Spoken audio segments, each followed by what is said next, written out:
क्या प्रश्न कुंडली के माध्यम से जातक के प्रश्नों का जवाब दिया जा सकता है?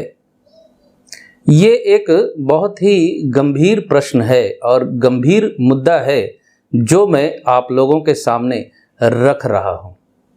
दोनों के लिए रख रहा हूँ, यानी ज्योतिषियों के लिए भी रख रहा हूँ और जातकों के लिए भी ये मुद्दा मैं सामने रख रहा हूँ कि क्या प्रश्न कुंडली के माध्यम से प्रश्नों का उत्तर दिया जा सकता है?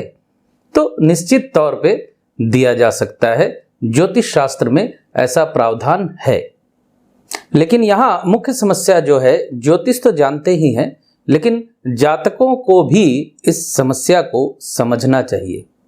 अमूमन जातक प्रश्न कुंडली के बारे में कुछ नहीं जानते। अमूमन कह रहा हूं मैं। कुछ जातक हैं जो जानते हैं कि प्रश्न कुंडली की सीमा क्या है और प्रश्न कुंडली में प्रश्न कैसे पूछे जाते हैं। निश्चित तौर पे प्रश्न कुंडली के द्वारा जो प्रश्न पूछे जाते हैं उसकी एक सीमा है, लिमिटेशन है।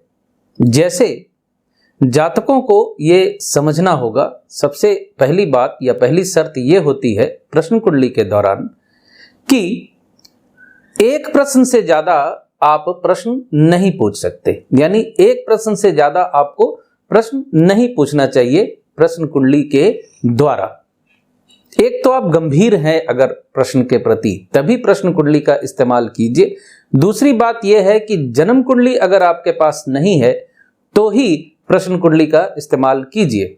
ज्यादातर मामलों में, कुछ मामलों में किया जा सकता है। कुछ प्रश्न ऐसे होते हैं जो प्रश्न कुंडली से ज्यादा स्पष्ट उत्तर दे देते हैं, लेकिन जन्म कुंडली न होने की सूरत में आपके प्रश्नों का जवाब प्रश्न कुंडली के माध्यम से दिया जा सकता है।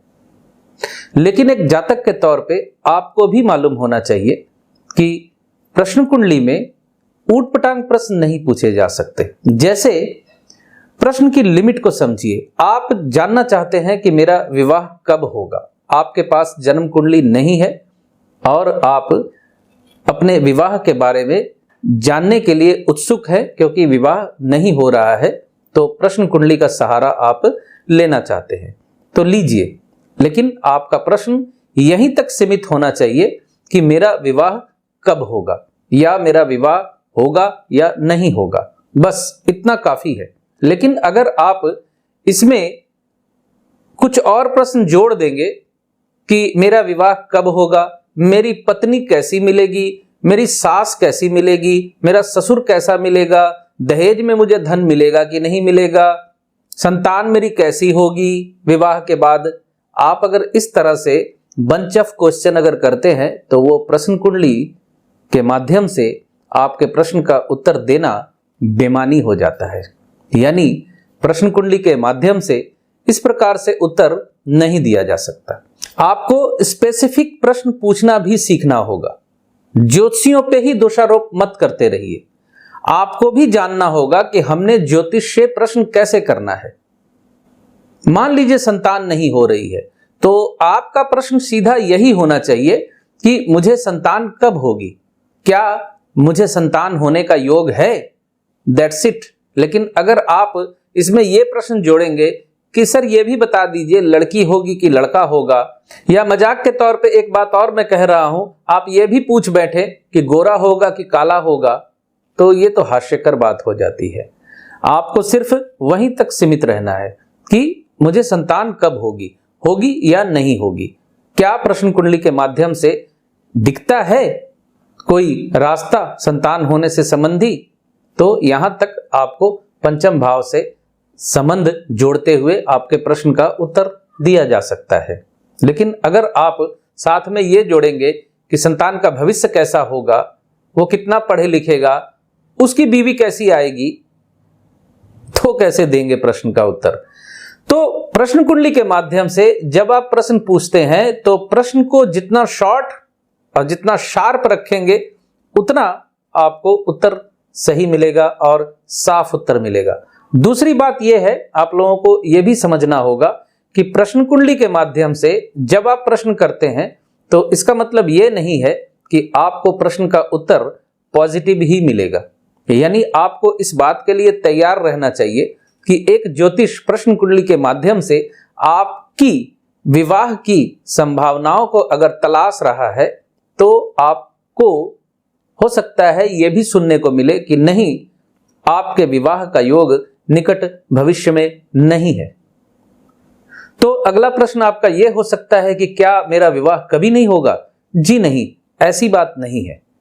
प्रश्न कुंडली की वैलिडिटी मैक्सिमम 1 साल की होती है। 1 साल बाद आप दोबारा प्रश्न पूछ सकते हैं वही, और हो सकता है 1 साल बाद जब आप अपने विवाह से संबंधी प्रश्न पूछें तो आपको उत्तर हां में मिले कि हां, आपके विवाह का योग बन रहा है। लेकिन आपको और जल्दी है जानने की, तो कम से कम सूर्य को राशि बदलने दीजिए, यानी कम से कम 1 महीने बाद दोबारा प्रश्न कीजिए। प्रश्न कुंडली को आप मजाक के तौर पे ना ले कि ठीक है, अभी नहीं मिला है मुझे प्रश्न का उत्तर, तो सर 1 घंटे बाद फिर देखते हैं। ऐसे प्रश्न कुंडली का इस्तेमाल नहीं हो सकता। मैं ये कहना चाहता हूं कि ज्योतिष को एक मजाक के तौर पे मत लीजिए, गंभीरता से लीजिए। गंभीरता से प्रश्न पूछेंगे तो गंभीर उत्तर आपको मिलेंगे। लेकिन अमूमन मैंने ये देखा है, आजकल कुछ चलन हो गया है, ज्यादातर लोग मैं देख रहा हूं कि कुंडली जब दिखवाते हैं तो एक ही कुंडली से, यानी अपनी कुंडली से अपने माता पिता पत्नी बच्चे सबका भविष्य जानना चाहते हैं। ये पॉसिबल नहीं होता, ये गलत तरीका है। इस तरीके से उन सबका भविष्य आपकी कुंडली से नहीं बताया जा सकता।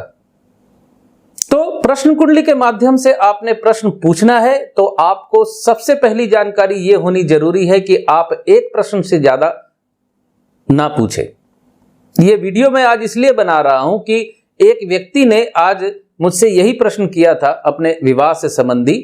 प्रश्न कुंडली के माध्यम से वो जानना चाहते थे कि उनका विवाह कब होगा, क्योंकि उनकी जन्म कुंडली नहीं है। लेकिन जब मैंने उनको कहा कि आप एक ही प्रश्न पूछ सकते हैं प्रश्न कुंडली से, तो वो मुझे कह रहे हैं कि क्यों, मतलब चार्ज कर रहे हैं कि क्यों एक ही प्रश्न क्यों पूछ सकते हैं। तो यहां समस्या यह है कि प्रश्न कुंडली का इस्तेमाल ज्योतिष बहुत कम करते हैं। हकीकत में प्रश्न कुंडली को लेकर जितनी बातें होती हैं, जितनी क्लासेस होती हैं, जितनी होरारी का ढोल पीटा जाता है, हकीकत में इसका इस्तेमाल बहुत कम होता है। क्यों कम होता है? इसका सबसे बड़ा कारण यह है कि जातकों को जानकारी नहीं है इसके बारे में। जातक सोचता है कि एक प्रश्न क्यों, मैं जब फीस दे रहा हूं तो मैं 5 प्रश्न करूंगा। तो यहां मैं एक बात, बड़ी कड़वी बात आप लोगों को कहना चाहता हूं कि ज्योतिष से जब आप फलादेश लेने आते हैं तो जो फीस आप देते हैं, एक ज्योतिष को जो दक्षिणा देते हैं, वहां आप ये मानसिकता लेकर दक्षिणा मत दीजिए कि मैंने इतनी दक्षिणा दी है तो जितना हो सके मैं इसको निचोड़ के ही छोड़ूंगा। उस तरीके से आपको फलादेश नहीं मिलेगा, उस तरह से आपको फलादेश अच्छा नहीं मिलेगा। 5 प्रश्न 7 प्रश्नों की लिमिटेशन इसीलिए रखी होती है। आपको यह समझना होगा कि एक प्रश्न जब आप पूछते हैं, मान लीजिए मकान से संबंधी आप प्रश्न पूछ रहे हैं, तो मकान से संबंधी प्रश्न का उत्तर आपको देने के लिए कम से कम 5 या 10 संभावनाओं को खंगालना होता है। जमीन का कारक मंगल, शनि, चतुर्थ भाव का मालिक, चतुर्थ भाव में सर्वाष्टक वर्ग की पावर और चल रही दशा अंतरदशा, 5 या 6 बिंदु कम से कम तो देखने ही होते हैं।